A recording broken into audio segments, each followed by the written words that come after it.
Yeah.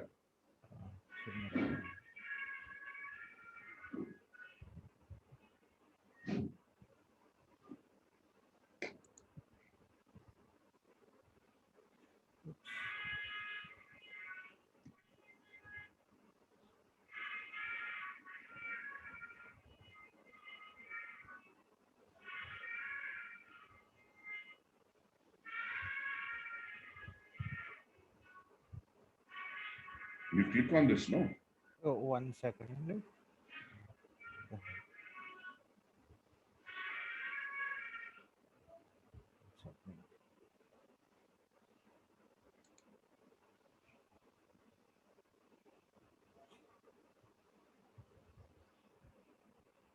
I need to change my laptop, sir.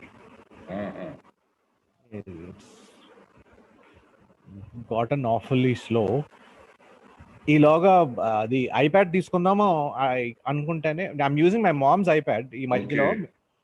నేను ఒకటి తీసుకుందాం అనుకునేటప్పటికి they said they are going to come with new iPads ఏప్రిల్లో.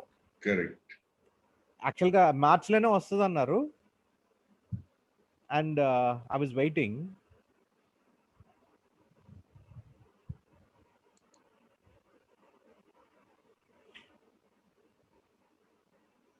So screen కనబడుతుందండి నాది?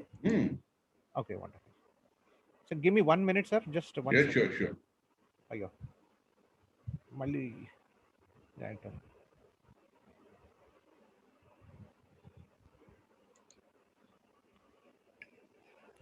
I'm just back 1 minute. Yeah. It is done.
Hello.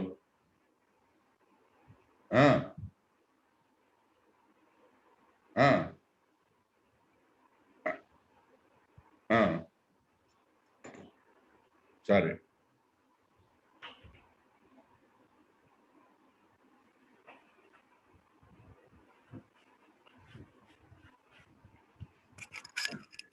Sir, I'm here. Yeah. Interview Sanjeev Barua on Assam elections, identity politics, and the cash transfer state. Yeah.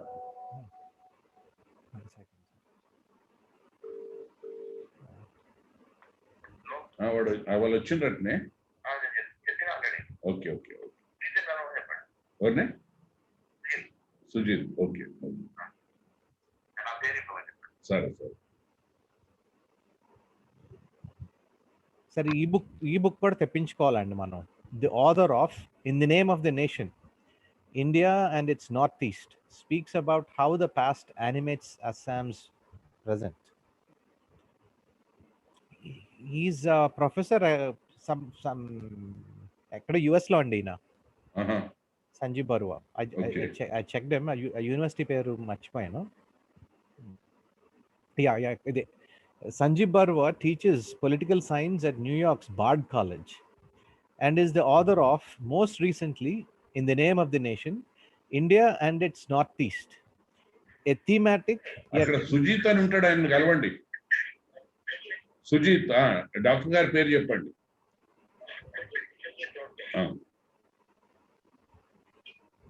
A thematic yet granular historical account of India's northeast frontier.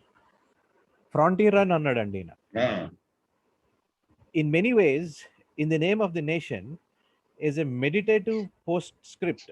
Frontier ani usually they use it when it's actually when you don't you see it part of the mainland.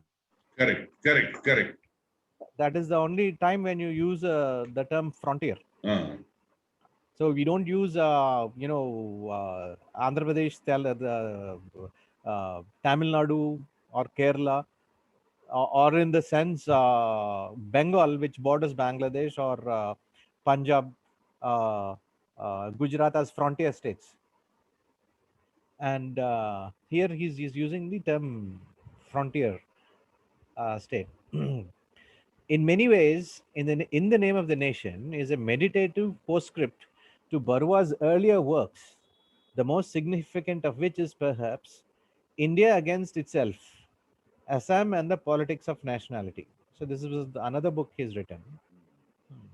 Barwa argues that a complex web of migration and resource extraction has shaped the tumultuous politics of the region and its relationship with the rest of India.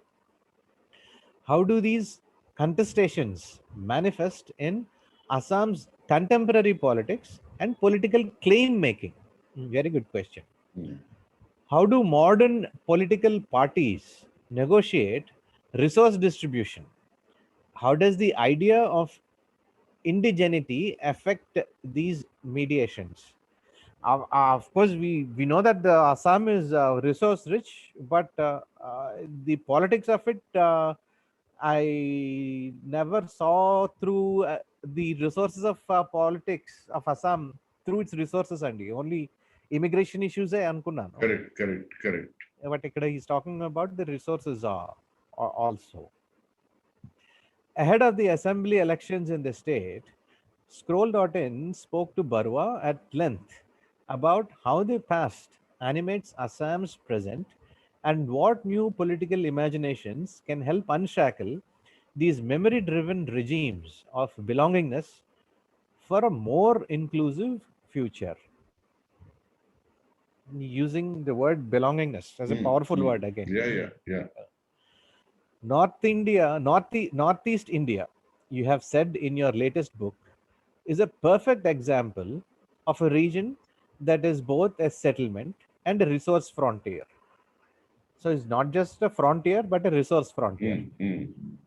The duality, you argue, is to a large extent the reason why identity is the favored form of political claim making in the region. So there are he's talking about two issues here: settlement and resource frontier. The two dual issues. Yes. Dual issue, and then in these, the identity has gained more prominence Correct. in this duality. Ah. Can you break this idea down further, particularly in the context of Assam and its electoral politics? Thinking about Northeast India as a settlement frontier and a resource frontier allows one to make sense of certain recurring themes in the region's politics. Settlement frontiers are relatively sparsely populated regions that attract repeated waves of immigration and settlement, while resource frontiers are associated with economic activities such as mineral extraction, timber harvesting, plantation agriculture, or hydropower generation. The bulk of the resources extracted from resource frontiers are for use elsewhere. They don't benefit the people living in those areas. Wow. Ikkada, I'll just want to add something, sir. IR law and international relations law, we have something known as rentier state theory anuntadi. Okay. So here, at a context kaadu gaani, but still I just want to add this to the discussion. Rentier state ante when you have, for example, states like Iraq, Iran, where bulk of their income is based on extraction of resources. Correct. Extraction, yeah, chestaru, and that money they use to run the state, and they don't have other economy. So based it's like living on a rent anamata andi. Okay, okay, okay, okay. Right, Ah, right, right. that is known as a rentier state theory. Uh, so basically you understand the gist of it, Correct, kada? correct, correct. Ah. So akkada, so there at least they are using the rent they accumulate.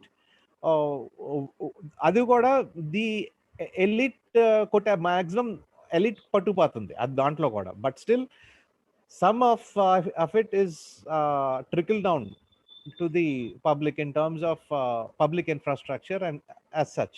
Yeah. And lower health costs or lower health education ఇది education costs అవి somewhere it is trickled down, even though most of it is pocketed by the elite.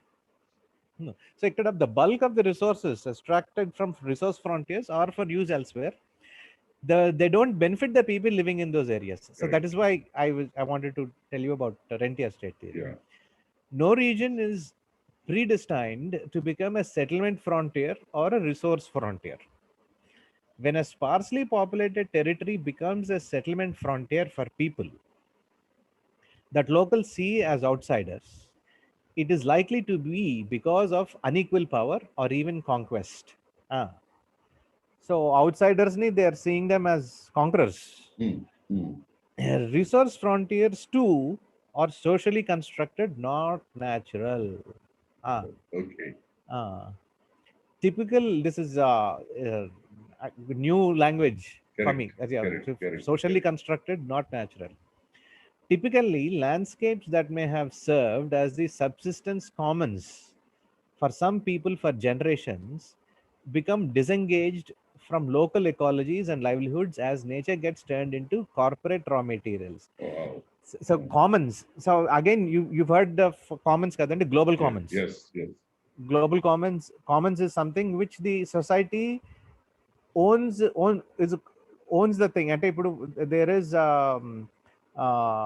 for example a large grassland outside the village ankondi, where you take all your cattle, Correct.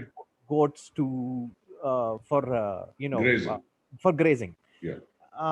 So that land belongs to the village, so that's a common. Then commons antaru. Correct, correct. So for example, oceans are the global commons anamata. Okay. So ikkada emuntadante, so typically landscapes that may have served as the subsistence commons for some people for generations, for maybe hundreds of years, that particular ecology were the commons for the local communities. Correct. And suddenly they become disengaged from those commons. Well, as nature gets turned into corporate raw materials. So ikkada chala issue undi ikkada. Yes. To put it this way is to sir, this kind of article ఎలాగ అర్థం అవుతుంది sir? Because I've studied all these things కాబట్టి నాకు అర్థం అడగానే రెంటియర్ state theory issue వెంటనే I could pick it out. Commons అంటే I could pick it out. వీళ్ళు రాయాలండి Commons అంటే ఏంటో రాయాలండి, లేకపోతే ఎందుకంటే just few lines would people would understand. You don't explain it in a whole academic article. So to put it this way is to identify long-standing patterns of conflicts in Northeast India. It adds a historical and comparative dimension to one's understanding of the region's politics. It helps you get away from thinking in terms of easy binaries like indigenous settler, insider outsider, or tribal non-tribal. Okay. So this is not a simple issue అని చెప్తున్నాడు. Simple మనం అనుకున్నట్టు, or rather నేను అనుకున్నట్టు, it's not a insider outsider common simple issue కాదు. It also draws attention to emerging new realities such as new forms of exploitation, dispossession, subordination, and sub-citizenship that an exclusive focus on identity politics may obscure. Seen from this angle, 1 second sir, I just want to reread that again. It also draws 1 second, sir. Mom.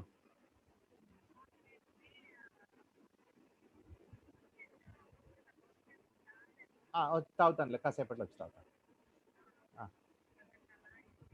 ఫ్రిడ్జ్లో పెట్టి నేను వచ్చి తాగుతాను, కాసేపట్లో వస్తాను.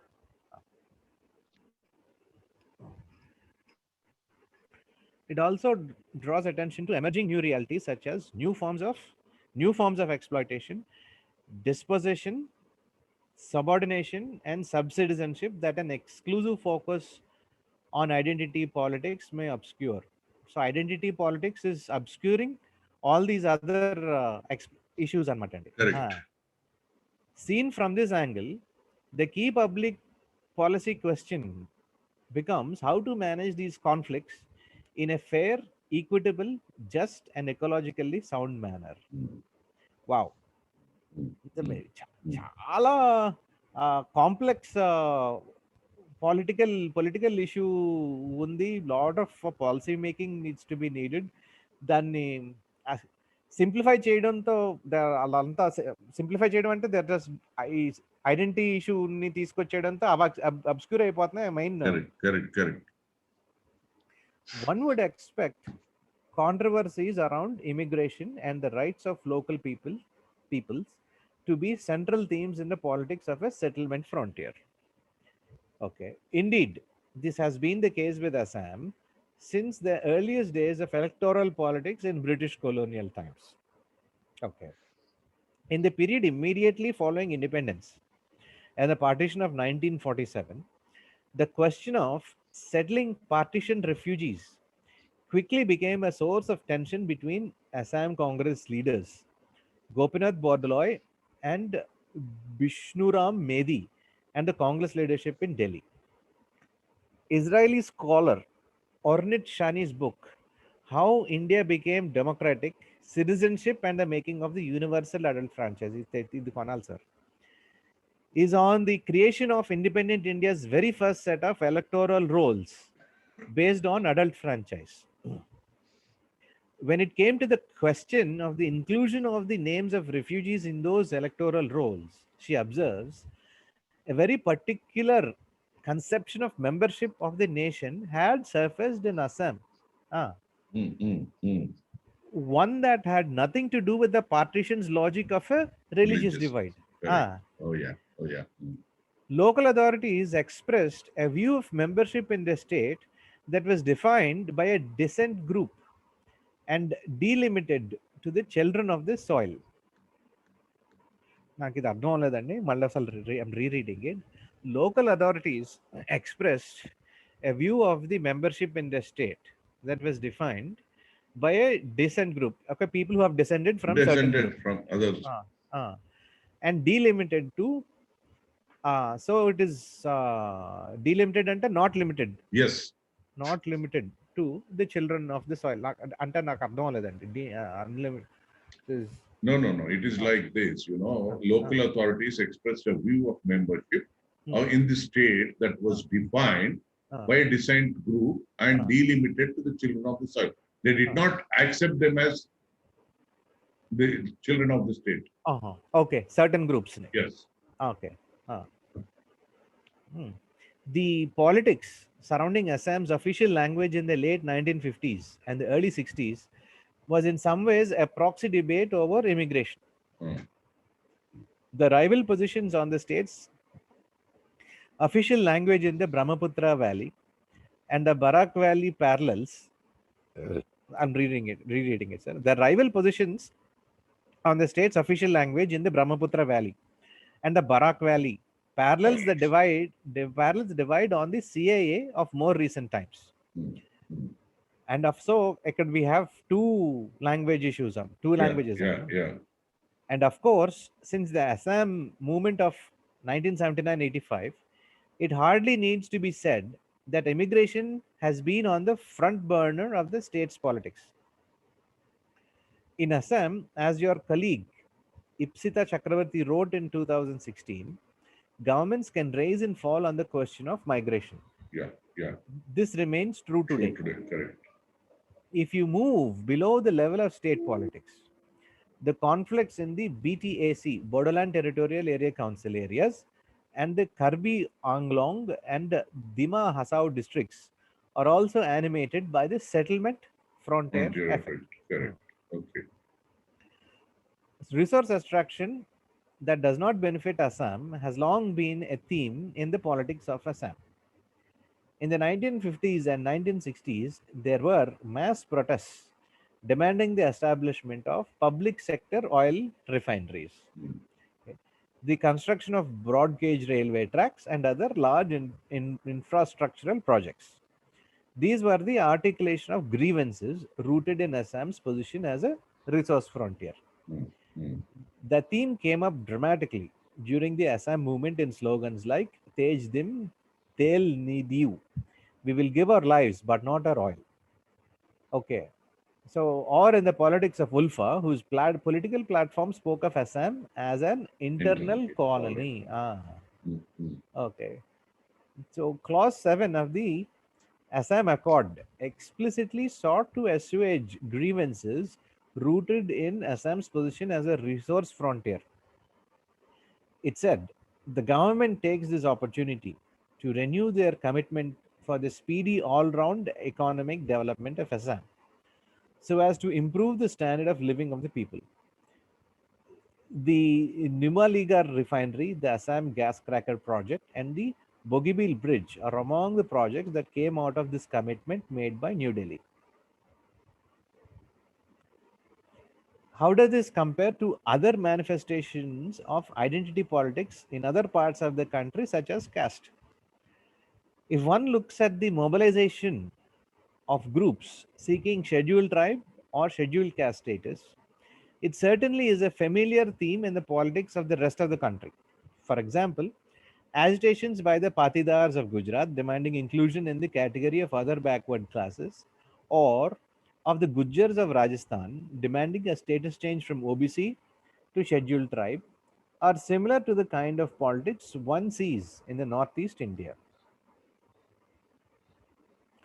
In that sense, there are indeed parallels between Northeast India's identity politics and that of the rest of the country.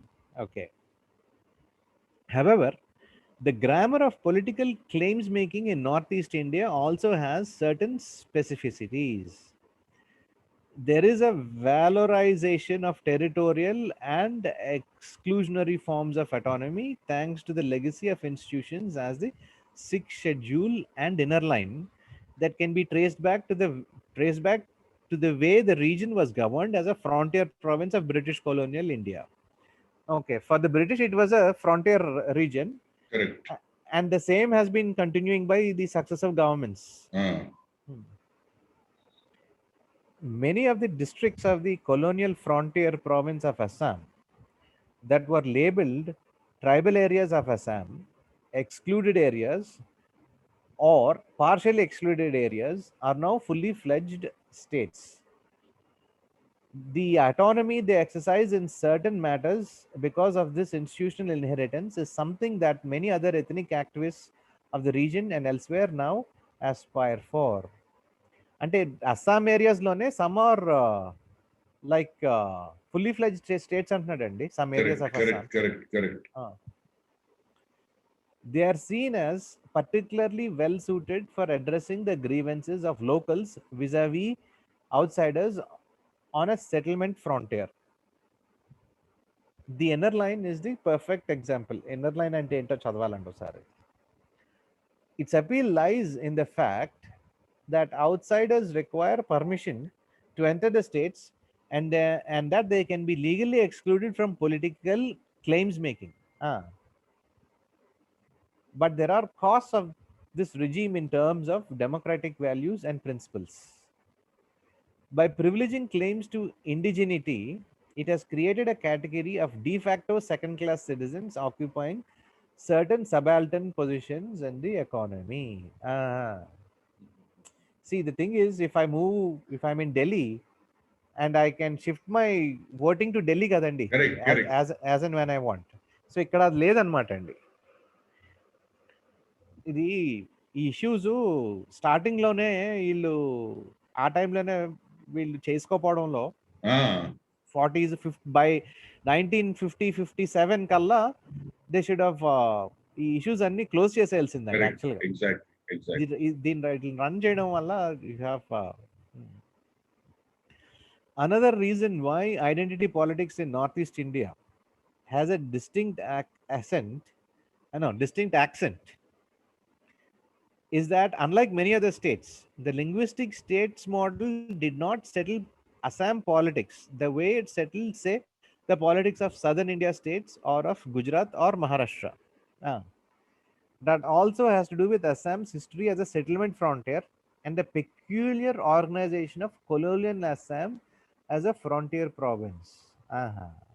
So it was ruled very differently from the onset. Correct. Ah. In terms of its political legal structure, the colonial province of Assam had a lot in common with the northwest frontier province of Pakistan, Okay. which was renamed Khyber Pakhtunkhwa in 2010. Both Assam and NWFP were frontier provinces in an important structural sense. Sir, I have done a lot of reading on NWFP while I was writing my thesis అండి. So ఇక్కడ ఏంటంటే యూజువల్గా they don't understand which state they belong to. Okay.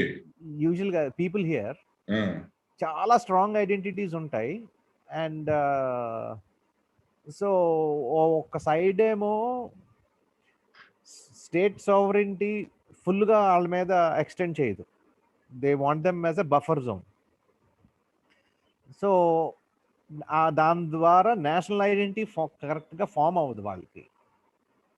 And because they are on the frontier, they don't know whether they belong to the neighboring country or this country. This country, correct. And Exactly. they have kinship in both countries. Yes. And they can, and our times lo the borders were very porous, they can move as and when they want. Right. So the identities of people, their self identity, how they identify themselves is very complex. అంటే for them they feel highly independent individual streak ఉంటుందండి. For regarding their more identify themselves with their tribal identities and don't have lot of loyalty towards the state. Correct. This is the issue with the people living in frontier provinces. And both Assam and NWFP were frontier provinces in an important structural sense. They had directly ruled settled districts inside the administrative border and territories that were governed by various forms of indirect rule. Whatever I just said, they had indirect rule. So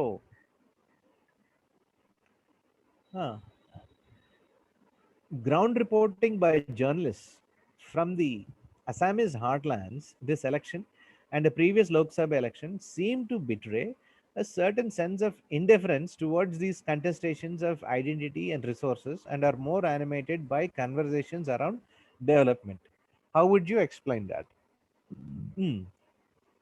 I don't think the Assamese and other Northeasterners care about identity more than any other group of people in the world.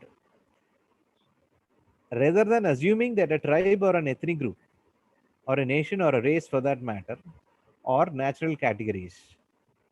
Exactly. So he's చాలా మంచి scholar అండి ఈయన. అవును. He's saying, of course, nations are not, it's not natural అంటున్నాడు. So చాలా మంది రాయరు ఆ మాట, because they're all imagined communities. I think it is more useful to inquire why identities become powerful, compelling realities in certain historical times and places. Very good. If the volume of immigration from Eastern Bengal to Assam had not been dramatic enough to be visible to the naked eye in the 1920s and 30s, and during the Bangladesh Liberation War in 1971, I doubt very much that identitarian protests against immigration would have characterized so much of the region's history since the 1930s. the potential. So there was a lot of too much immigration జరిగింది అంటున్నాడు. Yes. The potential political effects of immigration were also rather apparent at those times, since numbers mattered in the representational politics of late colonial India, as they do in the democratic politics of independent India. I'm rereading this, sir, again. The potential political effects of immigration were also rather apparent at those times, since numbers mattered in the representational politics of late colonial India, as they do in the democratic politics of so representational politics గురించి జరుగుతుంది అంటున్నాడు. Hmm. After all, it was the volume of the migration from eastern Bengal in the early part of the last century that made Assam part of the territorial imaginary of a future homeland for the Muslims of the subcontinent. Sir, I'm Wow. rereading this, sir. అర్థం అవ్వలేదు నాకు. After all, it was the volume of the migration from eastern Bengal in the early part of the last century that made Assam part of the territorial imaginary of a future homeland for the Muslims of the subcontinent. Okay, wow. This is a huge statement. Yes, yes, yes. Similarly, if recognition as a scheduled tribe or as a sixth scheduled area had not been emerged as a demonstrably viable way of making claims on public resources in Northeast India, identity politics or this form of political claims making would not have become so salient in the politics of the region. So he's saying, so scheduled tribes, areas కూడా schedule చేశారనమాట అండి. అవును. So because of ఆ చేయడం వల్ల these communities were making claims on resources. Correct. These are our own. So in that sense, they would want to exclude some other people. So that is what he's saying. It is interesting that you and others have found an indifference of voters towards familiar identitarian appeals during this election. The efforts by the new regional parties to turn the opposition to the Citizenship Amendment Act or the government's non-action on the Clause 6 Committee's report as rallying points appear to be falling somewhat flat. Sorry, ఇది ఏంటండి, నేను మళ్ళీ చదువుతున్నాను. It is interesting that you have found the indifference of voters towards familiar. Voters are indifferent అంటున్నాడు to identity politics. More on development అంటున్నాడు. అంటే అక్కడ resources మీదకి వెళ్ళింది ఇష్యూ. ది ఎఫర్ట్స్ బై అది మీడియాలో రావడం లేదు సార్, రావట్లే.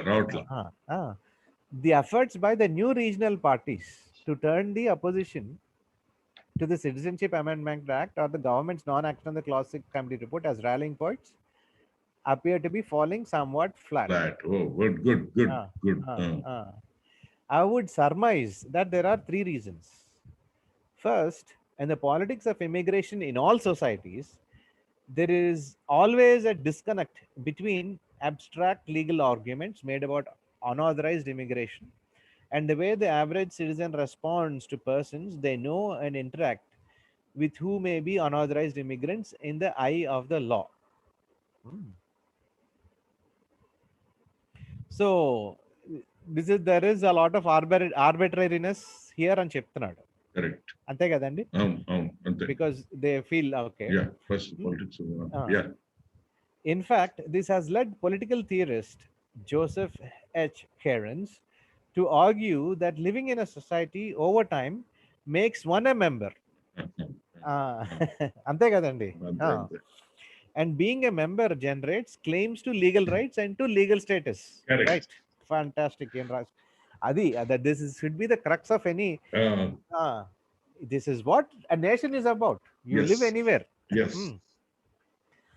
He shows evidence of administrative and judicial actions to demonstrate that the moral right of states to apprehend and deport irregular migrants erodes with the passage of time. Ante kadandi. This should be the norm, actually. Yes, yes. Within several years, you got hold of immigrant and you send him back, and okay, fine. But not after they've become part and parcel of the society and living alongside. And at that point, you need to give them some sort of legal status. They have to give them full legal status, at least some sort of legal status. Absolutely, absolutely correct. I bring up this example only to say that it is not unexpected for people to become accustomed to the presence of immigrant descendant communities that have been around for generations, and for them to consider arguments from politicians about deporting foreigners that they have heard since the 90s to be unrealistic. Hmm. In other words, it is possible that unauthorized immigration does not appear to be as much of a compelling reality in Assam today as it did, say, the 1970s or the 1930s to earlier generations of political actors. I'm rereading this, sir. In other words, it is possible that unauthorized immigration does not appear to be as much of a compelling reality in Assam today. అంటే it is not a issue అంటున్నాడండి, as it did, say, in the 1970s or the 1930s to earlier generations of political activists. So అప్పుడున్న heatness about immigration అంత లేదు అంటున్నాడు. Correct. 1970s 30s లో జరిగిన. Second, when it comes to the CAA in particular, it is somewhat of an abstract issue at the moment, but it may not remain so in future. Going by the history of the past migration of Hindus from Bangladesh to India, it is likely that it will trigger more migration of Hindus from Bangladesh to India in future. The trend, after all, is unmistakable. The Hindu population of what is now Bangladesh, formerly East Pakistan, has declined dramatically over the 7 decades since partition. To a significant extent, this is the result of immigration to India. They were 22% of the total population in 1951. The proportion came down to 12% in 1981, and it was only 9% in 2011. So it may possibly everybody will come out. There is little doubt that the CAA will incentivize more Hindus to choose the exit option. Okay, so this will consider చేస్తారు కదండి automatically. Consider this recent headline from March 19, 2021. Hardline Islamist groups followers attack 70 to 80 Hindu houses in Bangladesh. Police. These types of incidents have been the trigger for Hindus to leave Bangladesh in the past. To be sure, according to the CAA, the eligibility of members of religious minorities from Bangladesh, as well as Pakistan and Afghanistan, to seek Indian citizenship applies only to unauthorized migrants who had entered India on or before December 31st, 2014. And sir, I'm rereading, sir. But to be sure, according to the Citizenship Amendment Act, the eligibility of members of religious minorities from Bangladesh as well as Pakistan and Afghanistan to seek Indian citizenship applies only to unauthorized migrants who had entered India on or before. So 31st December is the cutoff date. మధ్యలో ఇదేంటండి మరి cut off date ఉండకూడదు. పెట్టారు కదా, అందుకే కదా CAA has become a very complex. See, if we have a Hindu nationalist party is there, we want to protect Hindus and పెట్టినప్పుడు from the other areas మేము ప్రొటెక్ట్ చేస్తామని పెట్టినప్పుడు మరి కట్ ఆఫ్ డేట్ ఎలా ఇస్తాడండి? పెట్టాడు. దట్ ఈస్ ridiculous కదా. But given the current political climate, which led to the adoption, and వెనకాల some other design, some other అదేంటో అర్థం చేసుకోవాలి.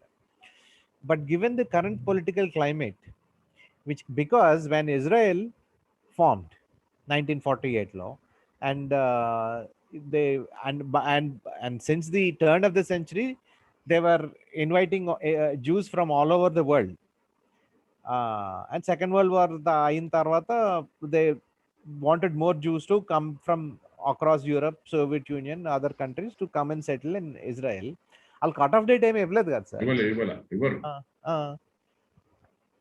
But given the current political climate, which led to the adoption of the CAA, it would be politically unrealistic for any elected government to close its doors to Hindus leaving Bangladesh after that date. That's what he's saying. Correct. Probably this new cutoff date will meet the same fate as the previous cutoff date of March 25th, 1971, which fell by the wayside with the adoption of CAA.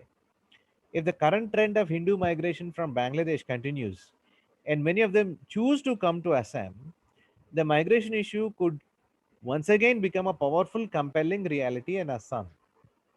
So it's not only about Muslims in Assam. అంతే కదండి. అంతే. So they're talking about indigenous societies, some scheduled areas. So దాంట్లోకి ముస్లిమే కాదు, బయట ఎవడొచ్చినా సరే they do not belong part of the tribe. Correct. So automatically they do not have claim over the public resources. So it's a tender box, sir. Oh, yeah, it is. Third, in any electoral, ఇప్పుడు అర్థమైంది sir ఆయన argument ఏంటి, ఇప్పుడు అర్థమైంది నాకు. Third, in any election, political parties compete by selectively focusing on preferable issues and avoiding inconvenient ones. Okay. By mobilizing enough resources, the ruling party appears to have been quite successful in framing the campaign in terms of issues that benefit them. Unlike in West Bengal, in Assam, they have decided that they are better off not drawing too much attention to the CAA. Wow. BJP అల్లిపోయారు అంటే అది చాలా complex election జరుగుతుంది sir అక్కడ. After all, the issue of the status of post 1971 Hindu immigrants, that is why Congress was in power for such a long time. Oh yes. Alle manage cheyagalaru. After all, the issue of the status of post 1971 Hindu immigrants from Bangladesh has always been a difficult issue for the BJP and Assam. Its regional party allies may have acquiesced and supported the CIA, but they did not become willing converts to the cause. On the other hand, the Hindu Bengalis, whose memories of the partition are very different, welcome the CIA. Correct. The BJP may have found it necessary to hurriedly appoint the Clause 6 committee at the height of the protest against the CIA in Assam to assuage the anxiety of the Assamese. Oh, okay. So it's not about just the Muslims. But right now, talking about the Clause 6 committee's report would only mean letting an issue that favors the opposition's define the, I'm rereading it again, Andy. But right now, talking about the Clause 6 committee's report would only mean letting an issue that favors the opposition define the campaign.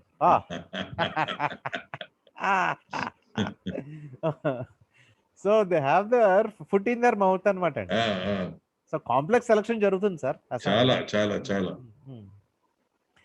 With so many former regional party stalwarts in its pocket, why bring undue attention to this inconvenient issues? With so many former regional party stalwarts in its pocket, why bring undue attention to this inconvenient issue?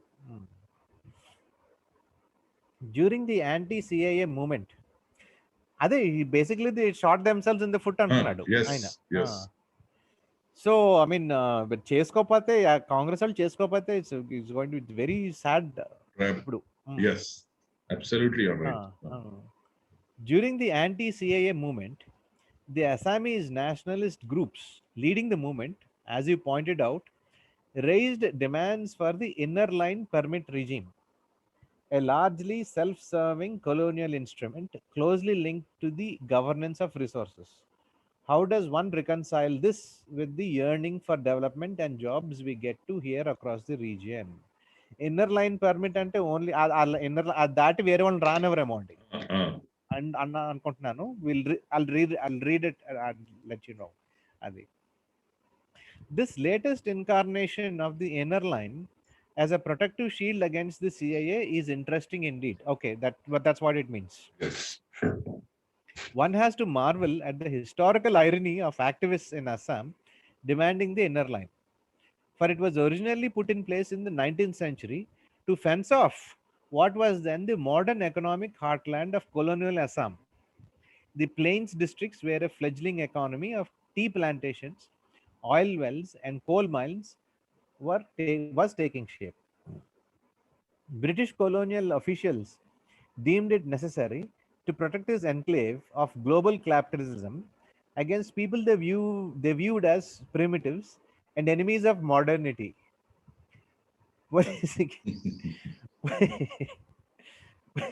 Policing, policing the line between Empire's Garden, to use historian Jayita Sharma's phrase, and the wilds was what the inner line was about.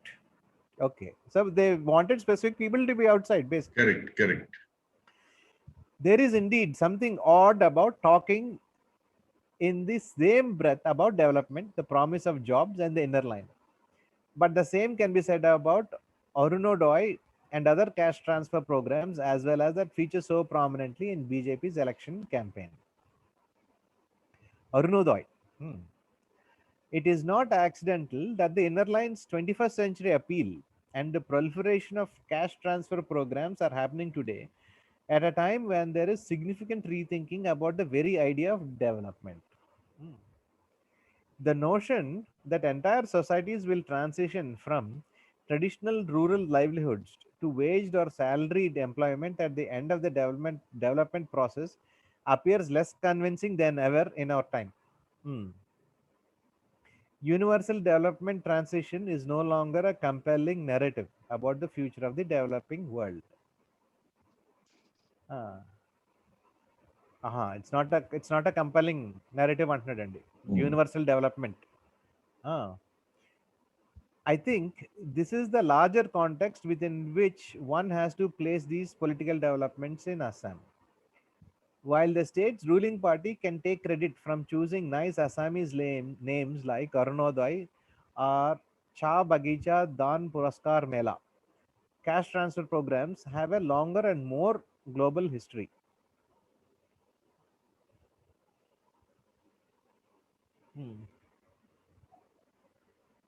The fact that cash transfer programs have proliferated in low and middle income countries at a time when the welfare state has been in retreat in developed countries may seem surprising at first glance. But to call them welfare programs on the model of the welfare state is misleading. Correct. While the transferred amount varies, cash transfers are not meant as anything more than an allowance to supplement income. The largest of the cash transfer programs in Assam is Arunodai, which the state's finance minister has described as the largest direct benefit scheme in the history of Assam. More than 1.7 million families have received cash transfers under this program, and the number is expected to go up. The program's most significant innovation is that Arunodai money is credited directly to the bank account of women because of their primary caretakers of the household. It is an unconditional cash transfer program, or in the words of the state's finance department, it is left to the choice of the poor and needy households on how they want to spend their money. However, it is important to keep in mind that the monthly amount transferred to a family is 830 rupees. No one would argue that it is intended as a substitute for income. It is no more than some help from the state towards household expenses. Perhaps the significance of these cash income programs lies in exactly that. They decouple work from income. Cash transfer programs represent a distributive turn in the politics of developing countries. The focus is shifting from production to distribution, right? It is an adaptation to the reality of a world where the old transition narrative of development no longer holds the sway. The language of cash transfer Poisa Bodli in Assamese appears to have Paisa Badli in Assamese appears to have caught on among its beneficiaries. Perhaps it would be more accurate to describe the unfolding phenomenon as the end of the development state and the advent of the cash transfer state. Okay. So chala okay. Hmm. In your opinion, so five the name it's not an easy thing, sir. So Correct. No. uh, uh, Absolutely. I only think Congress is going to win it. Maybe uh, safe uh, Tudal. uh. In your opinion, ఎందుకంటే ఆ cash transfers promise వల్లనే కదా జగన్ కి కొట్టేశారు ఇక్కడ ఆ, ఇక్కడ so if they are doing it but Jagan has been has promised more and Yes. has given more. In your opinion, has the BJP been able to work around these contradictions better than the Congress? If you look at an election in terms of of the issues that dominate, అంటే ఇప్పుడు basic ఈయన ఏమంటున్నాడంటే election is around caste transfer state అంటున్నాడు. Yes. ఆ development ఇది కూడా కాదు, immigration identity కూడా కాదు. Now people are more about the caste transfer. అంటే అక్కడ లోవర్ ఇన్కమ్ సొసైటీ చాలా ఉందన్నమాట అండి. పూర్ పీపుల్ చాలా ఎక్కువ ఉన్నారు. In your opinion, has the BJP been able to work around these contradictions better than the Congress? If you look at an election in terms of the issues that dominate and issues that fail to resonate with voters, the contest over framing, the BJP appears to be doing well. Its strategy to shift voter attention away from the controversy over the Citizenship Amendment Act or over its non-action of the Clause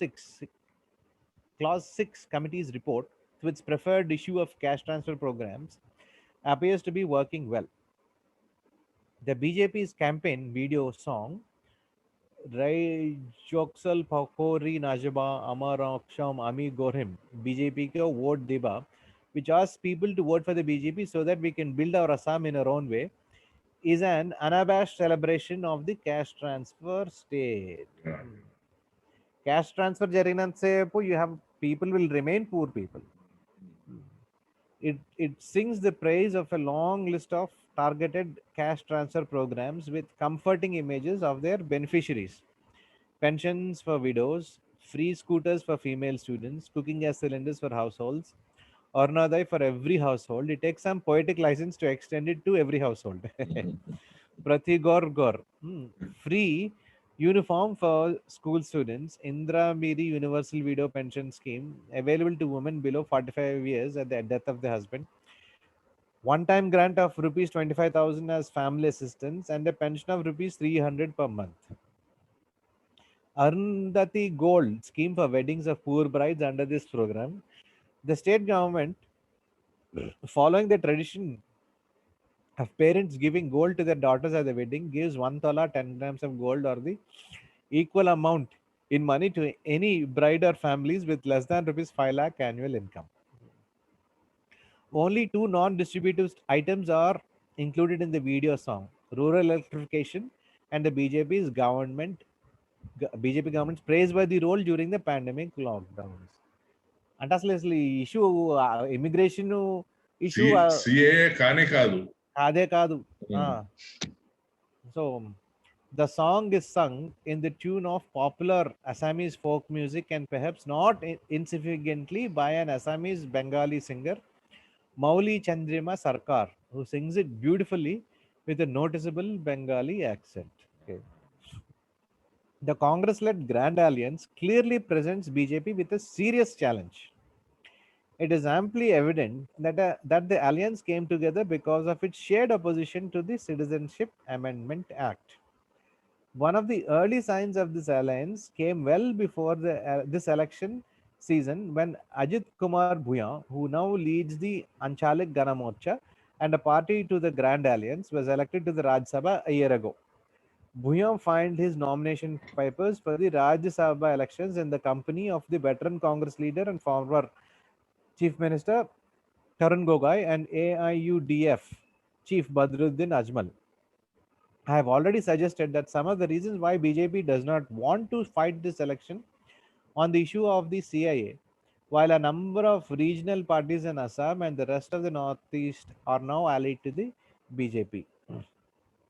And rereading it, sir, I have already suggested some of the reasons why the BJP does not want to fight this election on the issue of the CIA. Okay. While a number of regional parties in Assam and the rest of the Northeast are now allied to the BJP, these alliances are the product of operational necessity rather than ideological conversion. Correct. Oh dear. So, what that means is that even though an MP from a regional party allied to the BJP may vote for the CIA in parliament, it doesn't come back to the Northeast as a convert to the cause of the CIA.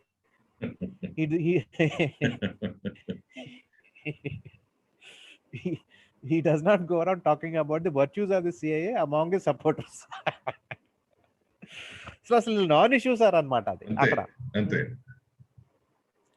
ఈ issue పట్టుకొని మిగతా చోట్ల elections నెగ్గారు మిగతా స్టేట్లలో. ఇక్కడికి వచ్చి దాన్ని పక్క పడేసారు. It is hardly surprising that the BJP has chosen to change the subject and talk as a అంటే ఇమిగ్రేషన్ గురించి వీళ్ళు మాట్లాడపోతుంటే అంటే ముస్లిం కూడా ఇష్యూ కూడా నాన్ ఇష్యూ అనమాట అండి అక్కడ కదా. It is hardly surprising that the BJP has chosen to change the subject and talk about the glories of cash transfer. అంటే సార్ వాళ్ళు నెగ్గింది కూడా బేసికల్ అలయన్సెస్ ఫామ్ చేయడంతో నెగ్గారు. Exactly. It was not about అసలు రిలీజన్ మీద జరగలేదు election. Alliances తో అంటే ఏపీలో జనసేన పవన్ కళ్యాణ్ తో అలయన్స్ పెట్టుకొని ఓట్ షేర్ కొట్టినట్టు తెచ్చుకున్నట్టు అలాగా చేసుకున్నారు తప్ప major the BJP national level and state level politicians have spent an inordinate amount of energy on attacking the AIUDF leader Badruddin Ajmal is a concerted effort to discredit the Congress AIUDF alliance, a sign of its sense of vulnerability on the issue of this. I'm rereading this, sir, again. The BJP national level and state level politicians have spent an inordinate amount of energy on attacking Badruddin Ajmal is a concerted effort to discredit the Congress AIUDF alliance, a sign of its sense of vulnerability on the issue of the CIA. Okay.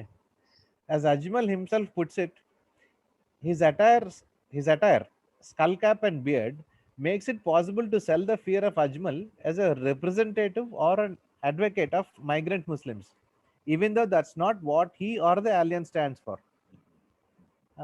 And the locals, they know. Local people know what this is. Okay. In your book's concluding chapter, you write, Northeast India urgently needs a politics of citizenship based not on memories of a real or imagined past, but on a vision of common future for the people who live in the region today. Can you elaborate this idea further? The best way to explain the idea would be to take the example of Assam's Adivasi community. It has become common among both Indian and foreign scholars and activists working on issues related to India's tribal communities to use this Indic word Adivasi as an equivalent of the term scheduled tribe. Its appeal lies in the fact that it translates neatly into the UN sanctioned international term indigenous people. But the term Adivasi has a very peculiar usage in Northeast India which deserves to be underscored. The word doesn't have much purchase among Northeast India's many well-known recognized scheduled tribe communities such as Nagas, Mizos, or Khasis. Most of them seem to prefer the English word tribe. But one community that proudly calls themselves Adivasi are descendants of indentured workers recruited to work in tea plantation in the 19th and early 20th centuries. Yet they are not officially recognized as a scheduled tribe. They only seek that status. So, చాలా communities ఉన్నాయి sir, and each of them have their identities entrenched. Correct. In the Assam government's list of OBCs, tea workers and their descendants are clumsily grouped together as tea garden laborers, tea garden tribes, ex-tea garden laborers, and ex-tea garden tribes. How ridiculous.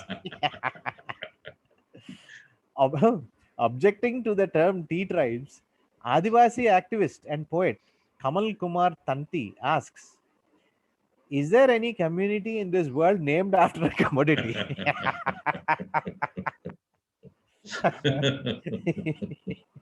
Oh.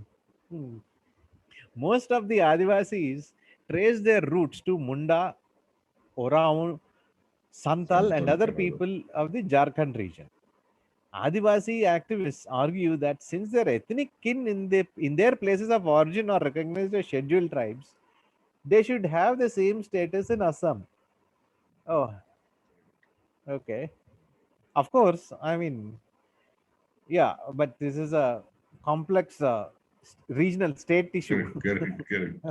ఎందుకంటే sir I remember couple of years ago one of my classmates వాడు I for a long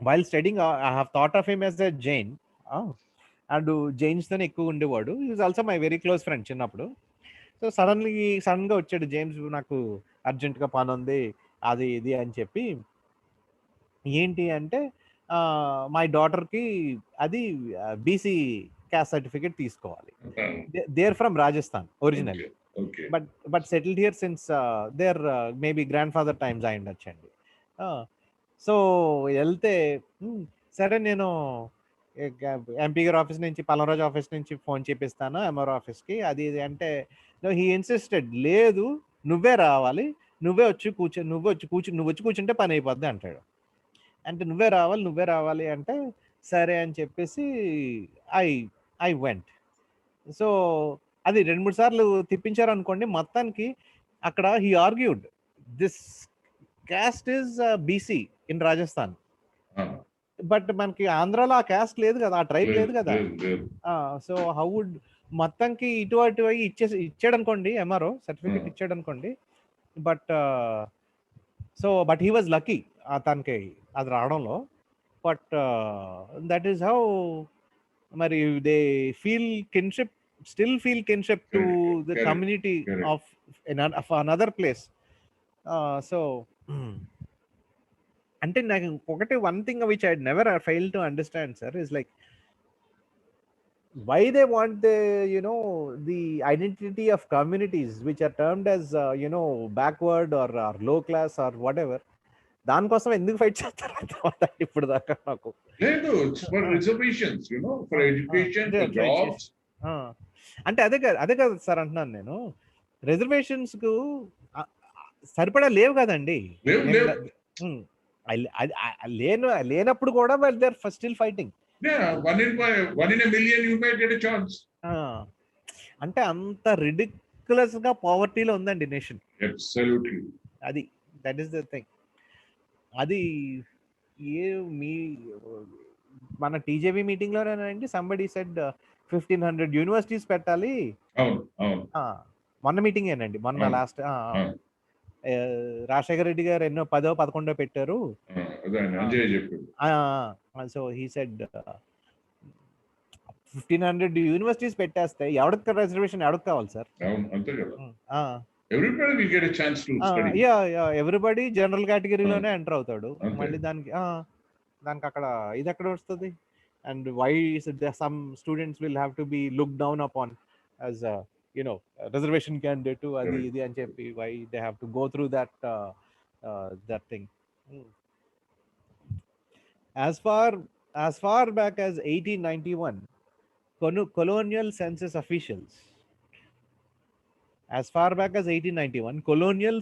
officials were faced with a classificatory problem vis-a-vis the forefathers of the Assam's Adivasi community, which is quite revealing. While they were comfortable categorizing most other people of the province of Assam as members of various castes and tribes, they found it difficult to use that paradigm for workers employed in the industrial production of tea, since they appeared too much like a wage-earning proletariat. They decided to classify them simply as laborers.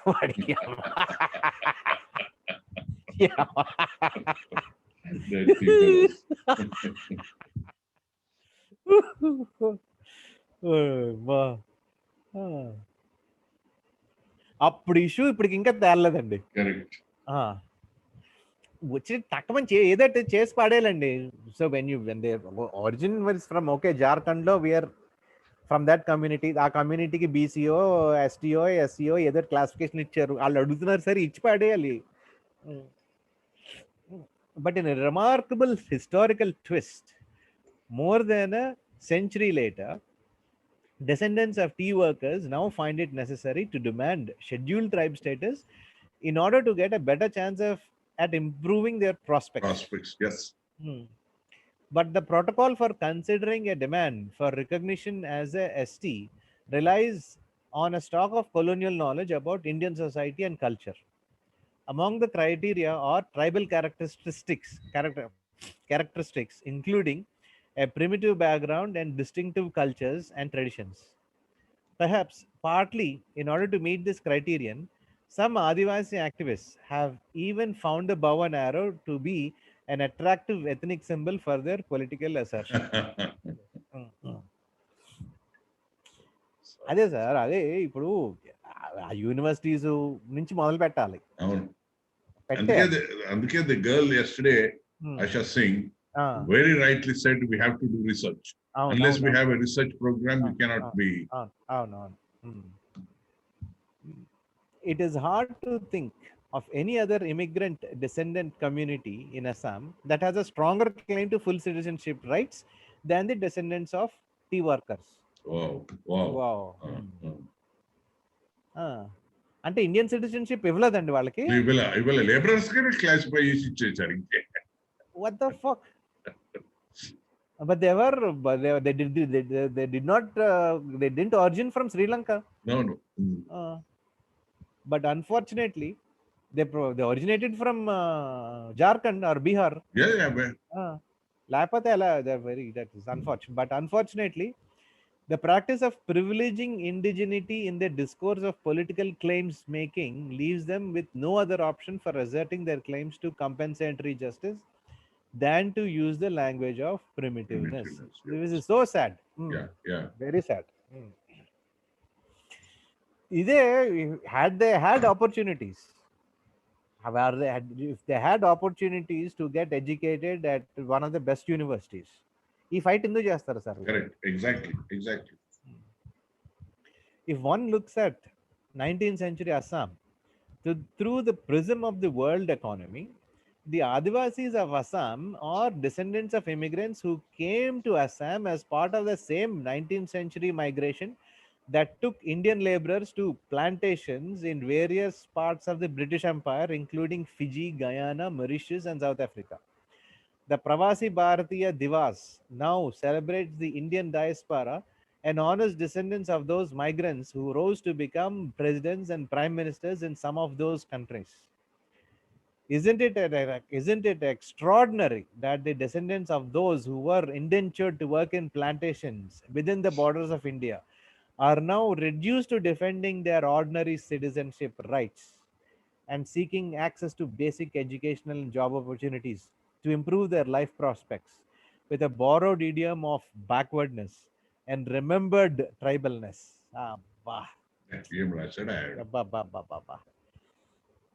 To crack what is said. So ఇదండి basic problem of India itself. ఆ last paragraph లో రాసేసాడు. Correct. This is the problem with most of the communities. More than 50-60% of the population ఒక problem అండి ఇది. దీన్ని address చేయాలంటే first of all rapid educational institution, ఇది education, access to education ఇవ్వాలి, హై క్వాలిటీ ఎడ్యుకేషన్ ఇవ్వాలి. Must one be indigenous as Kamal Kumar Tanti in order to live with respect in Assam. You should live with respect in any part of the country when you are when you are a citizen of the country. Correct.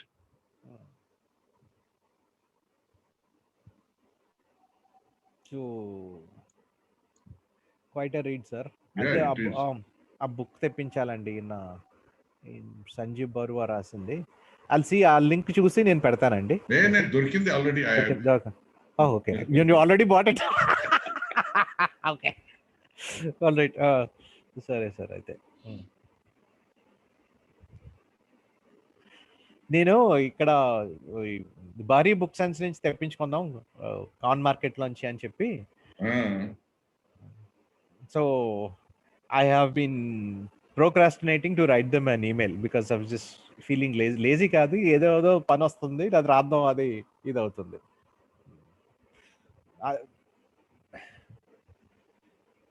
Okay sir అయితే we'll join in the evening. I'll catch you up in the evening, sir. Yeah. Okay, sir. Yeah, bye, James. Yeah, bye, sir.